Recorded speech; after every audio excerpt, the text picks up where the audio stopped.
Hello children, I am Dr. Farhana Anju, working as Assistant Professor of Commerce at Sarimbi Arts and Commerce College, Bhadravati.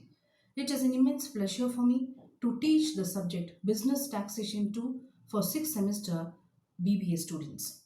Today, I will be handling the first session of the first chapter, Income from House Property. But before I start off with the first session, let me give you a brief introduction as to what is income tax.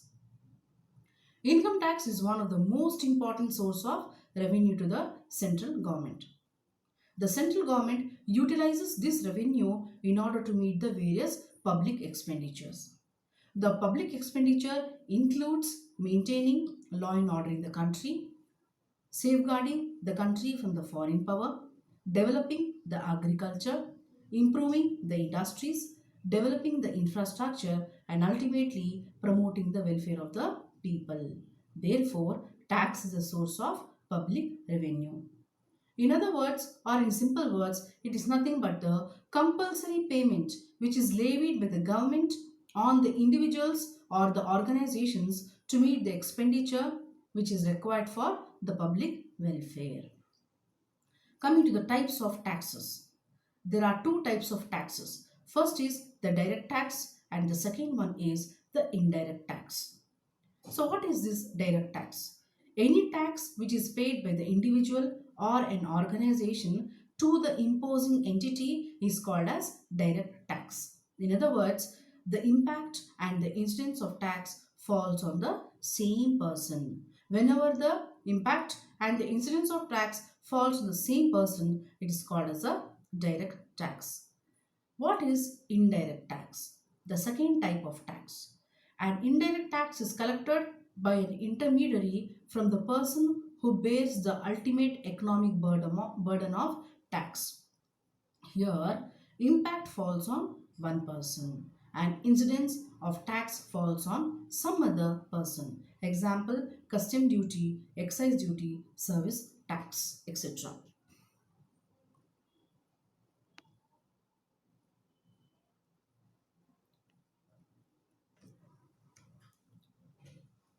Let's continue with the brief history of income tax in India. In India, the concept of tax came into existence in the year 1960. Various acts with numerous amendments were made from the period 1886 to 1922. Finally, income tax was passed in the year 1961, which applies to whole of India and Sikkim. This act is a comprehensive act and it consists of 298 sections and innumerous subsections, schedules, rules, etc.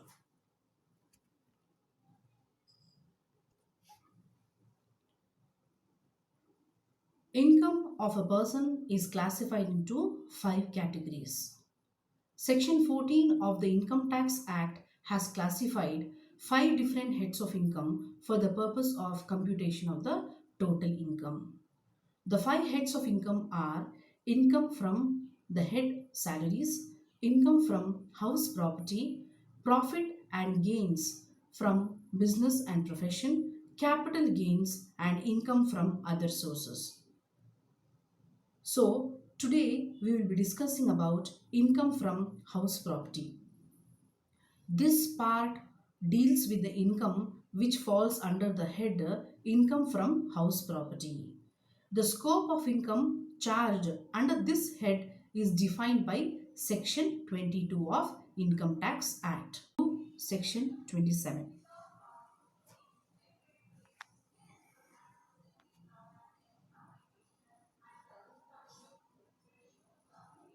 Basis of charge.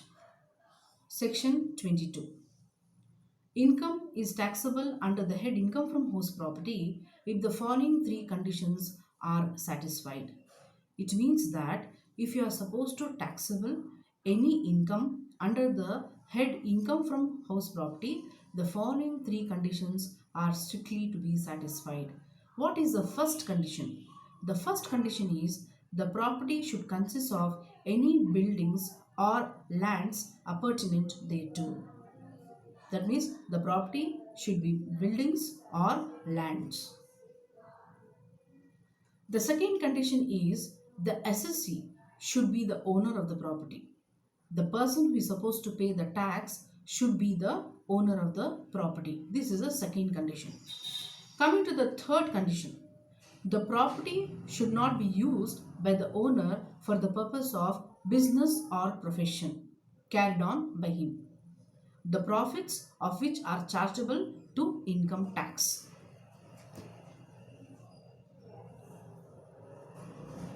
An explanation for the last point, that is the third point, is that, however, if the house property or any portion of the house property is occupied by the assessee for the sake of business or profession carried on by him, then such profit will be charged under the other head of income, that is income from profession or business. It is not chargeable under this head.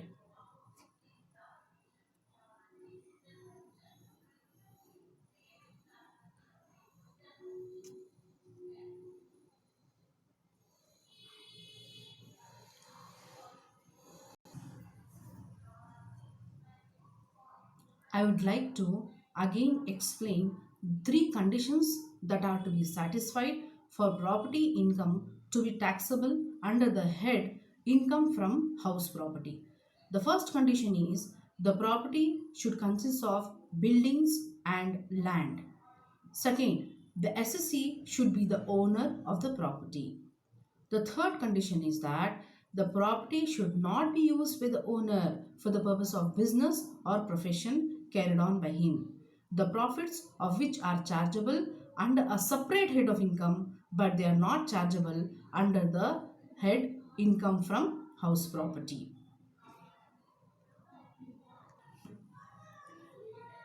In the next session, we will be discussing about deemed owner.